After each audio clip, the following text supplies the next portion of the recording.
یہ آزمودہ نسخہ ہے۔ میرا آپ لوگوں سے چیلنج ہے کہ اس نسخے کے استعمال سے آپ کا نفس اتنا سخت ہو جائے گا کہ جب آپ ہم بستری کر کے فارغ ہوں گے تب بھی آپ کا نفس لوہے جیسا سخت رہے گا۔ ناظرین، ایسے نسخے حکیم اپنے پاس راز کے طور پر رکھتے ہیں اور یہ نسخے ان کی کمائی کا ذریعہ بنتے ہیں۔ اگر آپ لوگوں نے بہت زیادہ مشت زنی کی ہے یا شادی سے پہلے بہت زیادہ مباشرت کی ہے جس کی وجہ سے آپ کا نفس کھڑا نہیں ہوتا، اگر کھڑا ہوتا بھی ہے تو فوراً دخول ہو جاتا ہے، فارغ ہو جاتا ہے اور قطرے آنا شروع ہو جاتے ہیں، تو میری آپ لوگوں سے گزارش ہے کہ اس ویڈیو کو مکمل دیکھیں اور پھر اس نسخے کا استعمال کریں۔ میں پورے یقین سے کہتا ہوں کہ آپ کی سب بیماریاں دور ہو جائیں گی۔ اس نسخے میں 5 اجزاء کا استعمال کیا گیا ہے اور ان کے نام میں آپ لوگوں کو بتا دیتا ہوں۔ نہایت ہی آسان اجزاء ہیں، آپ دنیا کے کسی بھی کونے میں موجود ہیں، یہ 5 اجزاء آپ کو بالکل آسانی سے حاصل ہو جائیں گی۔ نمبر 1 آکر کرا، نمبر 2 لونگ، نمبر 3 خشک ادرک، نمبر 4 دیسی انڈے، نمبر 5 شہد خالص۔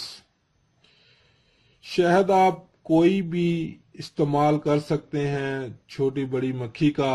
ناظرین، دیسی انڈوں کے علاوہ باقی یہ 4 اجزاء آپ کو کسی بھی بڑے پنسار سٹور سے آسانی سے مل جائیں گے، اور دیسی انڈے آپ کو کسی بھی کریانے سٹور سے مل جائیں گے۔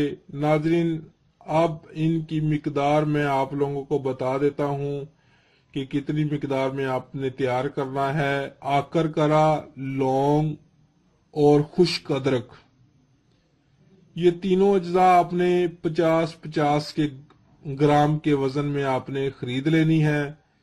دیسی انڈے 8 عدد اور شہد خالص 80 گرام کے وزن میں خرید لیں، ٹھیک ہے ناظرین۔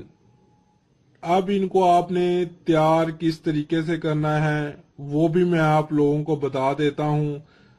سب سے پہلے آکر کرا، خشک ادرک اور لونگ، ان تینوں اجزاء کو الیکٹرک گرائنڈر کی مدد سے گرائنڈ کر لیں، یہ باریک صفوف بن جائے گا۔ اس کے بعد اس میں انڈوں کی زردیاں شامل کر دیں، سفیدی اتار کر کھا لیں یا ضائع کر دیں۔ ان زردیوں کو آپ نے ہاتھ کی مدد سے اچھی طرح مکس کر لینا ہے اس باریک صفوف میں، اور اس کے بعد اس میں 80 گرام شہد خالص ڈال دیں۔ تو ناظرین، یہ آپ کا نسخہ تیار ہو گیا۔ اب اس کا 1 بڑا چمچ ہر روز آپ نے کھانا ہے، کسی بھی وقت کھا لیں لیکن 1 چمچ سے زیادہ نہیں کھانا۔ ناظرین، اس نسخے کو آپ نے 1 مہینہ استعمال کرنا ہے، اس کو اپنی غذا بنا لیں، اور جب یہ نسخہ ختم ہو جائے تو آپ دوبارہ تھوڑی مقدار میں تیار کر لینا، اور جو شوگر کے مریض ہیں وہ اس نسخے میں شہد مت ڈالیں۔ تو ناظرین، اس کے استعمال سے آپ کا نفس ٹنا ٹن ہو جائے گا۔ مباشرت کے بعد بھی آپ 2 بار ہم بستری کر سکتے ہیں۔ یہ بہت طاقتور اور آزمودہ نسخہ ہے، بہت سارے افراد اس نسخے کو استعمال بھی کر چکے ہیں۔